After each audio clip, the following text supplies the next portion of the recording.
In the quiet lands of the east, under skies veiled by time, Jacob served his years in the house of Laban.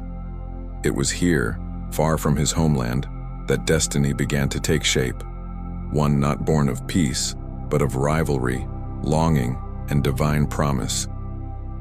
The God who had spoken to Abraham and Isaac now watched as Jacob, the chosen heir of the covenant, labored for love. His eyes were fixed on Rachel, the daughter of Laban, whose beauty captured his heart and whose presence lit his years of toil. Yet the ways of providence are seldom straightforward. On the night of his marriage, when the lamps burned low and the veil was thick, Jacob discovered not Rachel, but her elder sister Leah. Deceived by Laban, he awoke to the bitterness of betrayal. Yet he remained, working 7 more years for Rachel, the woman he truly loved, and thus began a household divided, yet destined to shape a nation. Leah, unloved but not unseen, became the first to bear children. As the book of Genesis recounts, when the Lord saw that Leah was hated, he opened her womb. Her firstborn she named Reuben, saying, "Surely the Lord has looked upon my affliction, now my husband will love me." Reuben's birth marked the dawn of Israel's lineage, the first stone in the foundation of a covenant people. But affection did not follow. Leah conceived again and bore a second son, Simeon, declaring that the Lord had heard she was unloved. With the third, Levi, she hoped that her husband's heart would be joined to hers. By the time she bore Judah, her heart lifted from sorrow to praise. "This time I will praise the Lord." And with that name, Judah, began the royal bloodline from which kings would rise, even to the Messiah foretold generations later. Meanwhile, Rachel watched with envy as her sister's children multiplied. Her womb was closed and her soul burned with desperation. Turning to Jacob, she cried, "Give me children or else I die." But Jacob, knowing the source of life rested with God alone, could offer no more than anguish. In the desperation of that age, when legacy defined worth, Rachel gave her maid Bilhah to Jacob as a surrogate. From Bilhah came Dan, whose name declared divine justice, and Naphtali, whose birth Rachel called the wrestling of God, for she had contended with her sister and prevailed in part. Leah, unwilling to yield, offered her maid Zilpah in turn. And from Zilpah came Gad, meaning good fortune, and Asher, a name of gladness and favor. Thus the house of Jacob grew, a household of 4 mothers, 8 sons, and endless rivalry. Fields echoed with children's laughter, while tents whispered with jealousy and prayer. Yet even amid the human struggle, a divine pattern was forming, one that neither envy nor ambition could undo. In time, Leah conceived again. She bore Issachar, whose name spoke of reward, and Zebulun, meaning dwelling, for she said, "Now my husband will dwell with me." Later, a daughter Dinah was born, her life destined to stir yet another storm in Israel's early history. But still, Rachel's arms remained empty. Her tears filled the nights until at last the heavens opened. The Lord remembered Rachel and granted her a son. She named him Joseph, saying, "May the Lord add to me another son." His birth, as recorded in Genesis 30, marked not only the lifting of shame, but the arrival of one who would later save nations from famine. With 11 sons now born, Jacob's household became a living symbol of divine purpose intertwined with human imperfection. Each name carried the mark of its mother's heart, a cry, a hope, a prayer turned into prophecy. Behind the tents, the servants spoke of destiny. Among the hills, Jacob often pondered the meaning of his sons' names, wondering how their lives would fulfill the promise given to his fathers. Yet destiny was not complete. There was one more to come, born not in Haran but on the road to the Promised Land, a birth that would cost the life of the woman he loved most. Years later, as Jacob led his family back toward Canaan, Rachel's time came near Bethlehem. In the pains of labor, she bore her second son. With her dying breath, she named him Ben-Oni, meaning son of my sorrow. But Jacob, unwilling to let the name be marked by death, called him Benjamin, the son of my right hand. And so the 12 sons were complete, each carrying the divine imprint of promise, struggle, and destiny. From these 12 would rise the tribes of Israel, the structure upon which the nation itself would be built. The fields of Canaan bore witness to their youth, their rivalries, and their growing strength. They were shepherds by trade, wanderers by heritage, yet bound by a divine narrative that reached beyond their tents. In the quiet of the night, Jacob would remember Bethel, where he had seen the ladder reaching to heaven, and the voice that promised, "Your seed shall be as the dust of the earth." Now, as he watched his sons, he began to understand how that promise would unfold. Through these 12, the covenant people would be born. And so, the first chapter of their legacy closed, not with peace, but with the fragile balance of love and jealousy, faith and human desire. Beneath the stars of Canaan, 12 names echoed across time, awaiting the stories that would define them. Reuben the compassionate, Simeon and Levi the fierce, Judah the lion, Joseph the dreamer, and Benjamin the beloved. The family of Jacob had become the foundation of a nation, and the unfolding of divine history had only just begun. In the lands of Canaan, the sons of Jacob grew into men, strong in body and fierce in spirit. Their flocks grazed across the valleys of Shechem, and their tents lined the hillsides that caught the morning light. Among them, Joseph, the son of Rachel, stood apart. He was the child of Jacob's old age, clothed in affection that ran deeper than his brothers could bear. As recorded in the book of Genesis, his father made him a coat of many colors, a garment that spoke of honor and favoritism. The cloth shimmered like covenant light in the sun, and with every thread the resentment of his brothers deepened. Joseph was gifted with dreams, visions not of vanity but of destiny. In one dream he saw sheaves of grain in the field. His brothers' sheaves bowed down before his. In another, the sun, moon, and 11 stars bowed to him as well. He spoke of these dreams with youthful innocence, not realizing that prophecy can wound before it heals. His brothers heard and burned with anger. Even Jacob, though he pondered the meaning, rebuked him, asking whether he truly believed the family would bow to him one day. But in his heart, the old patriarch wondered if the God who had appeared at Bethel was stirring again. Time passed and jealousy turned to intentness. One day Jacob sent Joseph to check on his brothers as they tended the flocks near Shechem. When they saw him approach from afar, his colored robe bright in the desert light, they conspired among themselves. "Behold, the dreamer cometh," one said. "Let us slay him, and see what becomes of his dreams."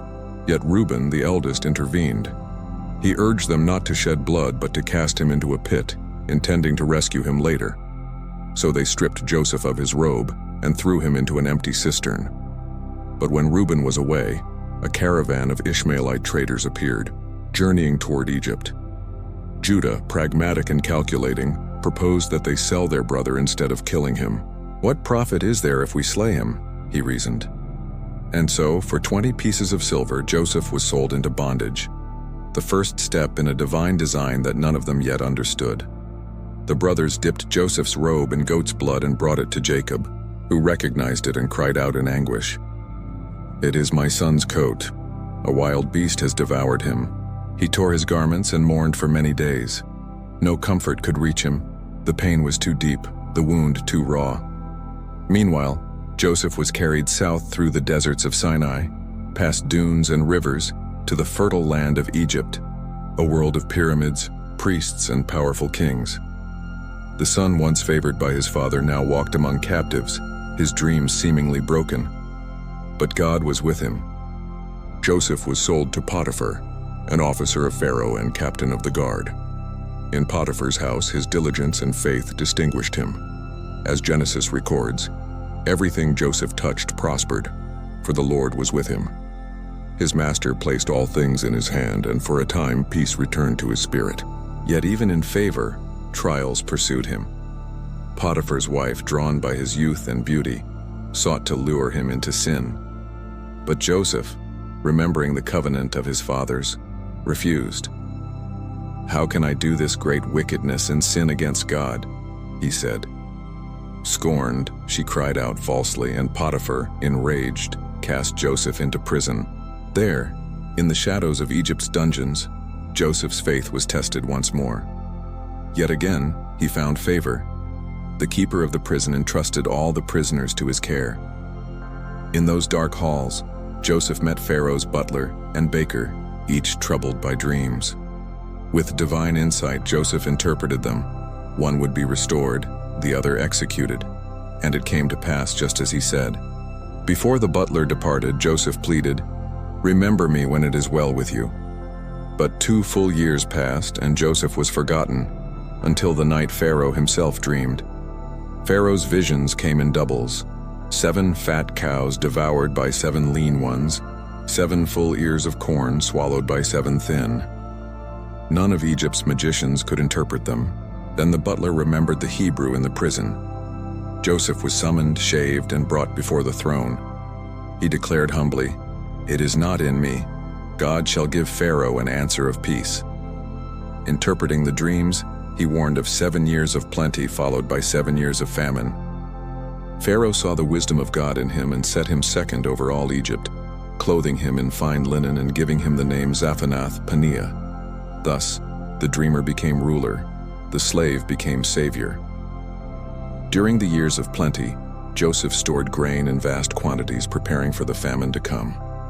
When the drought finally struck, its reach spread beyond Egypt into Canaan itself, where Jacob and his sons felt the hunger of the land.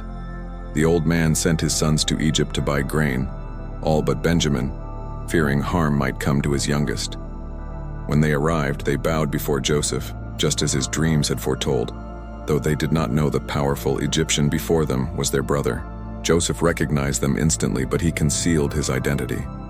The years had changed his voice, his dress, and his stature, yet his heart still remembered the betrayal and the pit. He spoke harshly, accusing them of being spies. Trembling, they insisted they were honest men, sons of one father, 12 in total, though one was no more, and the youngest remained at home. Joseph tested them, demanding they bring Benjamin to prove their truth. He kept Simeon bound as hostage and sent the rest home with grain, secretly placing their silver back in their sacks. When they returned to Jacob, fear gripped the camp as they discovered the money. Jacob refused to send Benjamin, declaring, "My son shall not go down with you, for his brother is dead, and he alone is left." Yet hunger pressed harder with each season, until Judah offered himself as surety. "I will be responsible for him." Reluctantly, Jacob sent them once more to Egypt, carrying gifts of balm and honey. When Joseph saw Benjamin, his heart burned with emotion. He withdrew to weep in private, then returned, restraining himself to test them again. He ordered his steward to fill their sacks with grain and place his silver cup in Benjamin's bag.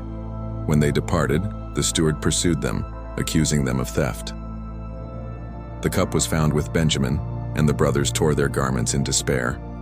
They returned to Joseph's hall, where Judah stepped forward in one of Scripture's most moving pleas. He begged to take Benjamin's place, lest their father die of grief. In that moment, Joseph could hold his silence no longer. He sent the Egyptians away and wept aloud. "I am Joseph," he declared. "Is my father still alive?" Terror filled his brothers, but Joseph drew near and said, "Do not be distressed or angry with yourselves. God sent me before you to preserve life." What they meant for evil, divine providence had turned for good. He embraced Benjamin and then each of his brothers, and the years of separation melted away in tears of forgiveness. News reached Pharaoh that Joseph's brothers had come. Pharaoh offered them the best of Egypt and wagons to bring their father and families down. Joseph sent for Jacob, who at first could not believe the report. But when he saw the wagons of Egypt, his spirit revived. "It is enough," he said. "Joseph, my son, is yet alive. I will go and see him before I die." Thus began the migration that would mark a turning point in Israel's history. Jacob journeyed south, stopping at Beersheba to offer sacrifices to the God of his father Isaac. There the Lord spoke to him in visions of the night, saying, "Do not fear to go down to Egypt, for I will make you a great nation there." Encouraged, Jacob entered Egypt with 70 souls, sons, grandsons, and servants, and settled in the land of Goshen. Pharaoh himself welcomed the patriarch, marveling at his years. Joseph sustained his family as famine ravaged the world. His wisdom preserved not only Egypt but the covenant line itself. The sons of Jacob prospered in Goshen, their tents stretching across the fertile plains of the Nile. Yet within the comfort of exile lay the seeds of future bondage, a story yet to come. Years passed, and Jacob felt his end draw near. Summoning Joseph, he made him swear to bury him not in Egypt but in the tomb of his fathers. Then he gathered his 12 sons and spoke over each a prophetic blessing, words that would echo through the ages. Reuben, unstable as water, would not excel. Simeon and Levi, fierce in anger, would be divided in Israel. Judah, lion among his brothers, would hold the scepter until peace came. Zebulun would dwell by the sea, Issachar between burdens. Dan would judge his people. Gad would overcome at last. Asher's bread would be rich. Naphtali would speak beautiful words. Joseph would be fruitful.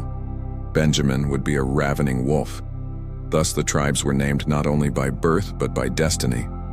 After blessing his sons, Jacob drew his feet onto the bed and breathed his last. The sons carried him to Canaan, to the cave of Machpelah, where Abraham and Isaac lay.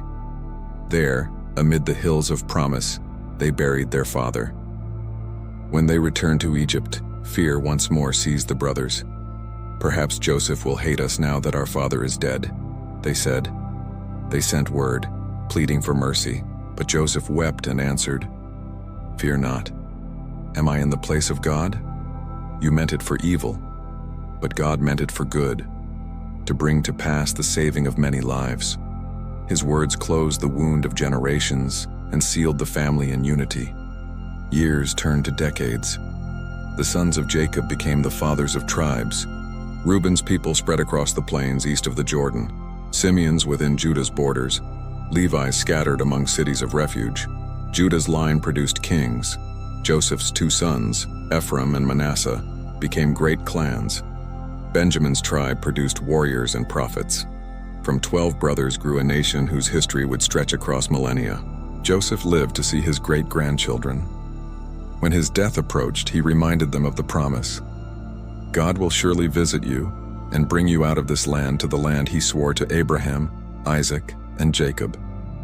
They embalmed him and placed him in a coffin in Egypt, awaiting the day when his bones would be carried home. The covenant, though delayed, endured. And thus ends the story of the sons of Jacob, the foundation stones of Israel, born of rivalry yet chosen for destiny. Through their struggles, faith, and reconciliation, the divine plan moved steadily forward. They were shepherds, sinners, dreamers, and kings in seed form, each a living prophecy. Their names became banners of tribes, and their lives a mirror of the covenant between heaven and earth. As the dust of Canaan settled and the Nile flowed on, the echoes of their story lingered, a testament that from human weakness, God can forge an eternal people. From Leah's tears to Rachel's final breath, from the pit of Dothan to the palaces of Egypt, the story of Jacob's sons became the story of a nation's birth. Their legacy would outlast empires. Their names would be carved not only on tribal banners but on the gates of eternity. And so, from the tents of Haran to the heart of Egypt, the covenant promise moved onward, alive, unbroken, eternal. Hit that like button, subscribe, and turn on the bell. More Bible figures await.